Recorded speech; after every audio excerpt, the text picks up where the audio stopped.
प्यारे देशवासियों, आप सबको सशक्त नमन। आज 23 अगस्त 2023 को 6:04 पे आज वो सुनहरे अक्षरों में आज वो एक लम्हा ऐसा आया जो पूरे विश्व के अंदर जिसका सारे लोग इंतजार कर रहे थे। सारे भारतीय आज प्रफुल्लित हो रहे हैं। मैं इसलिए देश के तमाम वैज्ञानिकों को, इसरो के वैज्ञानिकों को और हमारे देश के प्रधान सेवक आदरणीय प्रधानमंत्री श्री नरेंद्र मोदी जी को और उन समस्त भारतवासियों को आज बहुत ही दिल से आज मैं बधाई देता हूं कि जिस तरीके से चंद्रयान की लैंडिंग हुई है साउथ ब्लॉक में, इतिहास के अंदर, वर्ल्ड के अंदर इन्होंने एक इतिहास रच दिया कि आज तक कोई भी कंट्री इसमें कामयाब नहीं हुई।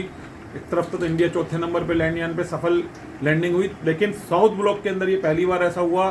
वर्ल्ड का, भारत का पहला एक ऐसा इसरो की वैज्ञानिकों को सफलता मिली कि पूरे विश्व के अंदर आज तक कोई भी साउथ ब्लॉक में अपना कोई भी चंद्रयान नहीं उतार पाया, किसी तरह की लैंडिंग नहीं करा पाया। ये इसके लिए मैं बहुत बहुत पुनः बधाई देता हूँ और साथियों बताता हूँ कि जो मैंने देश के प्रधानमंत्री आदरणीय नरेंद्र मोदी जी के लिए वोट किया था और जिसके लिए मैंने जो प्रयास किए थे, जो हर बार हमारे बूथ के ऊपर लड़ाई रहती है, एक सीनियर सिटीजन है जिनकी 75 साल से ज़्यादा उम्र है, छावड़ा जी, और एक मैं AK गुप्ता, हमेशा हमारा ये रहता है मुकाबला और 1 नंबर वोट में उनसे दिलवाता हूँ, दूसरा नंबर में डालता हूँ।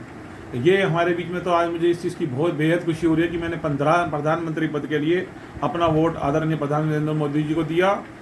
संक्षिप्त में थोड़ी सी बातें बताऊंगा कि आज आपको ये बताना चाहता हूँ कि Bharat 200 crore mobile phone, smartphone बना चुका है। 25 करोड़ फ़ोन हर साल उसको बनाने लगा है और 5 करोड़ फ़ोन विदेशों के अंदर एक्सपोर्ट होता है। इसके लिए भी मैं प्रधानमंत्री जी को बधाई देता हूँ कि उनके प्रयासों द्वारा आज भारत इस तरीके से सफलता की ओर बढ़ता जा रहा है और इससे कई विदेशी, खासतौर से चीन बुकलाया हुआ है, उसकी 100 करोड़ मोबाइल की प्रोडक्शन है। और भारत के इस बढ़ते कदम से भारत का युवा बढ़ रहा है, भारत का, देश का इंजीनियर आगे आ रहा है। तो इन तरह के प्रयासों से मैं आज पुनः बधाई देता हूँ नरेंद्र मोदी जी को। उनके ही प्रयासों से आज हमारा देश विदेशों के अंदर हथियार सप्लाई कर रहा है। आर्म्स बना के पहले हम इंपोर्ट किया करते थे, आज हम एक्सपोर्ट कर रहे हैं। इसके लिए भी मैं देश के प्रधानमंत्री जी को बधाई देता हूँ। आज दवाइयों के अंदर जिस तरीके से क्रांति आई है, जो दवाइयाँ हमारे देश में बाहर से आ रही थी, इक्विपमेंट बाहर से आ रहे थे, आज नरेंद्र मोदी जी के प्रयास से उनके अंदर रेटों के अंदर भारी गिरावट आई है। और हमारे देश में जो एक बहुत बड़ी बीमारी है, शुगर की बीमारी, जिससे बहुत बड़ी जनसंख्या परेशान है, पीड़ित है, वो भी आज जो है क्या कहते हैं, उनको भी आज फायदा हुआ है। शुगर की दवाइयों में 70 से 80% तक की कमी आई है। तो मैं इसके लिए भी अपने देश के प्रधानमंत्री जी को बधाई देता हूँ।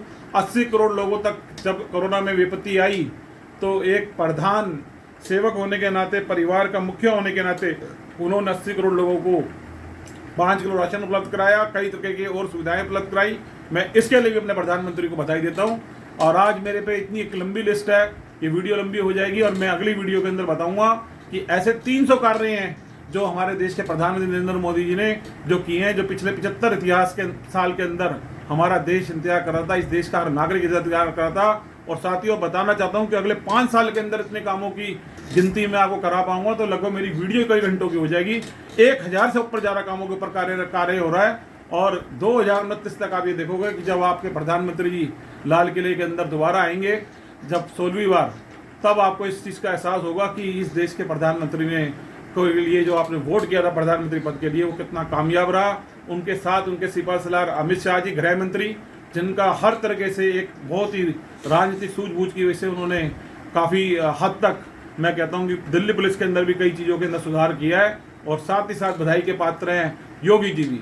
योगी जी ने जिस तरीके से माफिया के ऊपर, लैंड माफिया के ऊपर जिस तरीके से प्रहार किया है बुलडोजर के द्वारा, और जिस तरीके से उनके सामने एक रखा है कि कानून का वो मजाक नहीं बना सकते, मैं उसके लिए देश के प्रधानमंत्री, उत्तर प्रदेश के मुख्यमंत्री योगी जी को भी बधाई देता हूं।